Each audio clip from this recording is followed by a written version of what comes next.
Chapter 2, Pendulums. Rent yourself out. Destructive pendulums. We are taught from childhood to obey the will of others, to perform our duties, serve our country, our family, the company we work for, a political party, the state, or even an idea, to serve anyone except ourselves. To varying degrees, everyone has a sense of duty, responsibility, necessity, and guilt. Everyone is ready to serve a group or organization in one way or another, be it family, a club, school, company, political party, the state, and so on. All these structures emerge and develop when a separate group of people begin to think and act in the same way. Then, they are joined by others and the structure grows, gaining strength, forcing its members to follow the rules and eventually amassing the potential to gain control over large groups of society. On the material level, the structure consists of a group of people united by common goals in material objects, such as buildings, furniture, equipment, machinery, technology, and so on. On an energetic level, however, a structure appears when a group of people think in the same way, as a result of which, the parameters of their thought energy are identical. Their thought energy finally unites into a single current. When this happens, as if in the middle of an entire ocean of energy, a separate, independent energy information structure is created, which is referred to as an energy pendulum. Eventually, this structure begins to live its own life and subjugate to its laws the very people who created it. The structure is referred to as a pendulum because the more people, adherents, that feed it with their energy, the more powerfully it sways. Every pendulum has its own characteristic beat, frequency. For example, if you want to get a swing moving, you have to push it to a certain rhythm or frequency. This is called the resonant frequency. If the number of adherents decreases, the force of its swing is weakened. If it loses all its adherents, the pendulum will stop moving completely, and thereby cease to exist as a separate identity. Examples of defunct pendulums are ancient pagan religions, stone tools, ancient weapons, outdated trends of fashion, and vinyl records. In other words, all that once existed but now no longer functions. You might be surprised that all the things in this list qualify as pendulums. Any structure whose particular features were created by collective thought energy represents a pendulum. Generally speaking, all living beings capable of radiating energy at a particular vibration will sooner or later form an energy pendulum.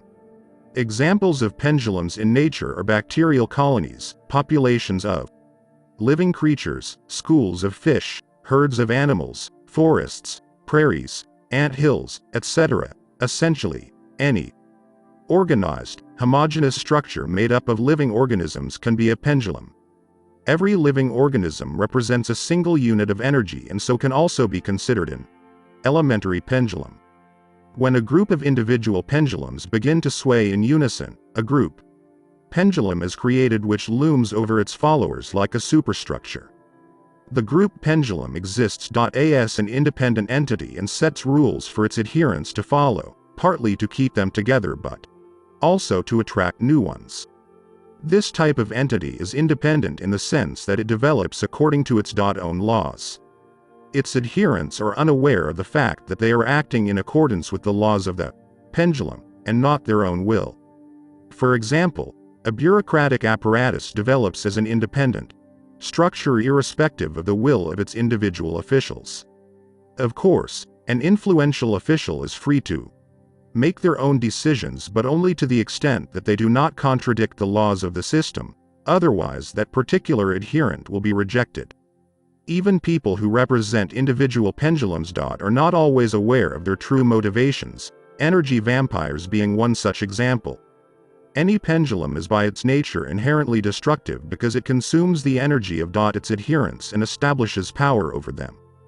The pendulum's destructive quality is clearly demonstrated by the fact that it attributes no meaning to the fate of each individual adherent. The purpose of the pendulum is only to get energy from its adherents, whether it is to their personal benefit or not. When a person comes under the influence of a system, they are forced to build their lives in accordance with its laws. Otherwise, the system will chew them up and spit them out.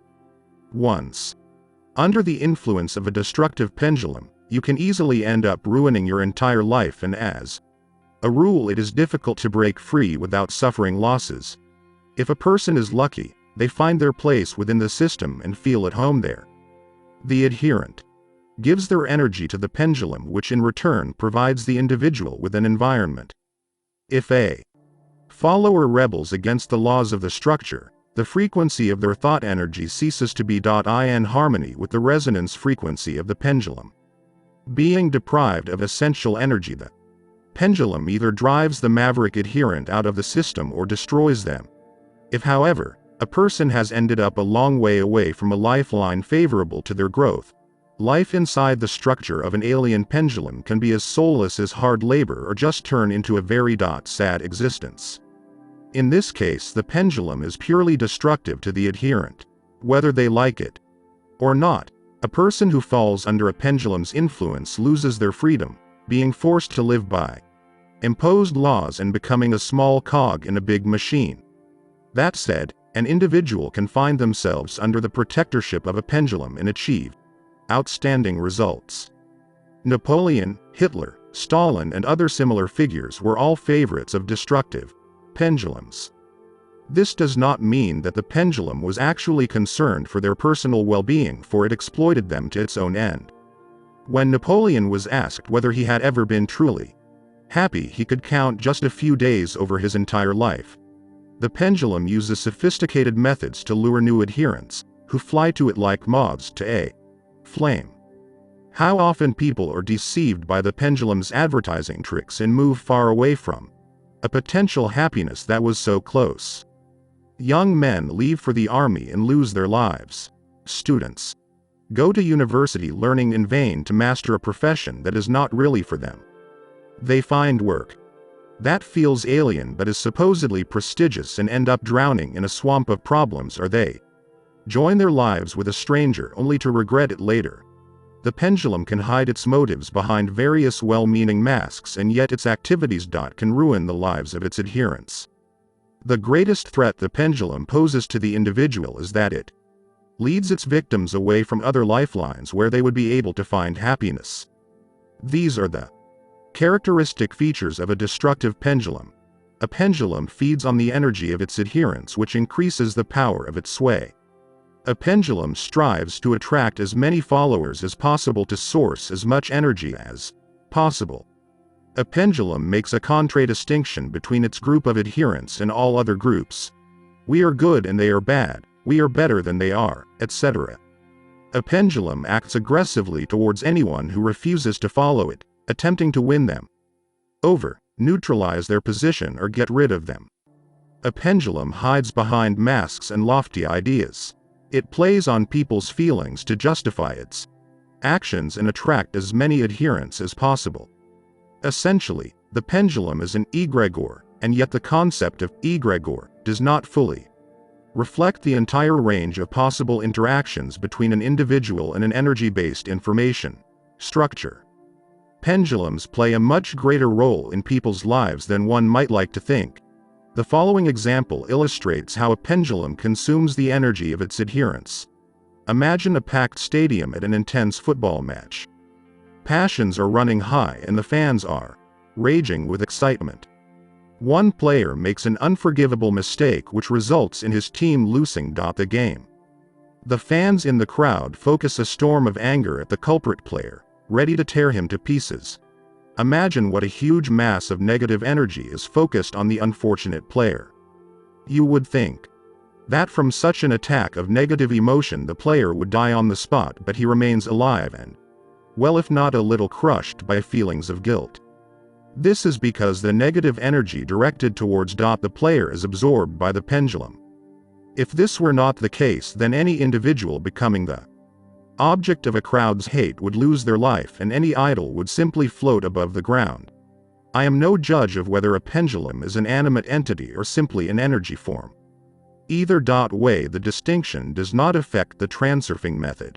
The most important thing is to be able to recognize a pendulum and avoid being drawn into its game unless you stand to benefit from the Interaction.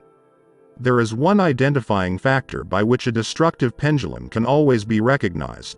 It always competes with others similar to it in the battle for adherence. The pendulum has one goal, which is to attract as many supporters as possible to source as much energy as possible.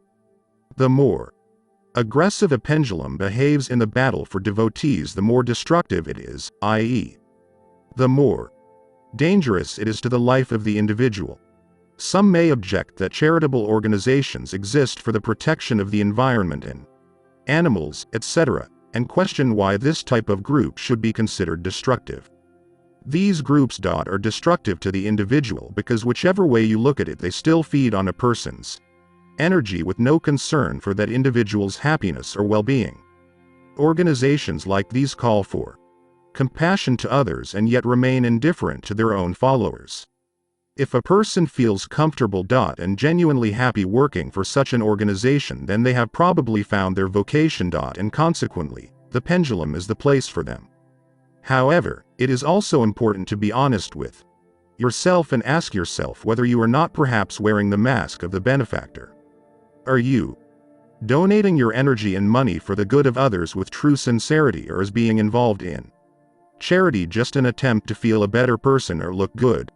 Destructive pendulums have trained people out of choosing their own destiny because if individuals retain enough independence to have the freedom to choose, it will be much harder for the pendulum to attract so many followers. Our mind is so used to the idea that our fate is our lot in life that we find it really difficult to believe that we can simply choose a destiny that is more to our liking. It is advantageous for pendulums to keep their adherents under control, so they invent all sorts of ways of manipulating them. The following examples show how this is done. Transurfing could also become a pendulum if someone turned it into a pseudo-religion, movement, or school. Different pendulums are of course destructive to varying degrees. At worst, transurfing would be minimally destructive because it focuses exclusively on the well-being of the individual rather than a shared goal. Transurfing would be a very unusual pendulum with a community of individuals concerned solely with their own destiny. If you were to do some homework, what other types of pendulum would you consider constructive? I am telling you all this in order to describe what it really means to choose your fate, so have patience, dear reader. Not all these ideas are easy to grasp, but as we go on, a clearer picture will emerge.